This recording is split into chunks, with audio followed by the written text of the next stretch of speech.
Sa kabila ng mga naranasan nilang challenge sa buhay, lalo na ang pagkasangkot ni Neri Miranda sa isang issue, but later on ay naayos nga ito, isang magandang mensahe naman ang ipinakita ni Chito na sa kabila ng mga bagay na ito ay patuloy pa rin ang mga blessing na dumarating sa kanila at ngayon nga ay sinaselebrate ni Chito at Neri Miranda ang kanilang 10th year anniversary. Narito ang napakagandang mensahe ni Chito para kay Neri. Happy 10th anniversary asawa ko. After 10 years of being married, masasabi ko talaga na mas mahal pa kita ngayon kesa nung una tayong nagmahalan. Sobrang nagpapasalamat ako kay God dahil binless niya ako with someone as wonderful and as loving and as sweet as you. You are living proof that one can go through hell and back and still choose to be kind. Sobrang blessed ng mga anak natin to have you as their mom, and sobrang swerte ako to have you in my life, and I have never been happier.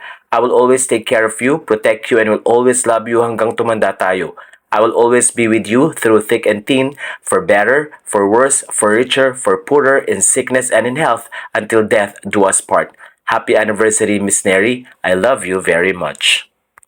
Sa puntong ito ay maraming mga kaibigang celebrity ang nagbigay din ng kanilang suporta at pagbibigay nga ng magandang mensahe sa celebration na ito.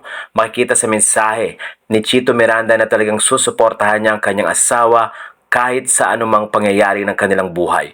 Pinatunayan din ni Chito na napakabait ni Neri dahil sa kabila ng mga isyong nangyari dito ay hindi pa rin gumagawa si Neri ng kahit ano para sa kapwa.